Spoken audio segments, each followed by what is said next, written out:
Salah satunya ini berasal dari kegiatan pembakaran ilegal limbah elektronik di Tegal Angus.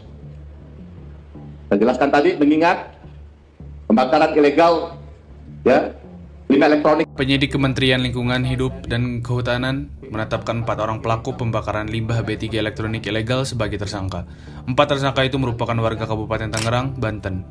Keempat tersangka itu ialah berinisial S, MK, MA, dan HI. Pembakaran limbah B3 elektronik menimbulkan pencemaran udara di sekitar lokasi.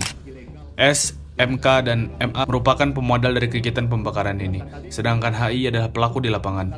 Asap dari pembakaran limbah B3 elektronik tersebut diklaim membahayakan kesehatan warga sekitar, sebab kegiatan pembakaran tersebut dilakukan di pemukiman warga, yakni di kawasan Tegal Angus, Teluk Gong, Kabupaten Tangerang.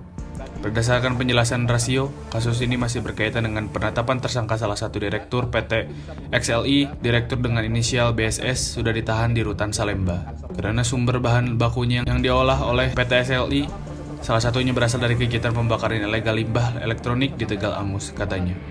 Keempat tersangka kini terancam Undang-Undang Pengelolaan Lingkungan Hidup Nomor 32 Tahun 2009 tentang perlindungan dan pengelolaan lingkungan hidup, dengan ancaman pidana 10 tahun penjara hingga... Salah satunya ini berasal dari kegiatan pembakaran ilegal limbah elektronik di Tegal Angus.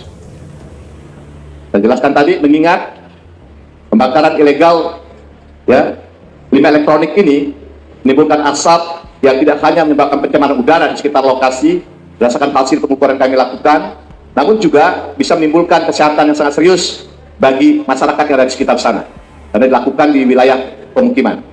Dan dampaknya itu bisa menimbulkan juga, karena limbah elektronik ini kalau dibakar yang bersifat karsinogenik, yang bisa menyebabkan kanker dan sebagainya.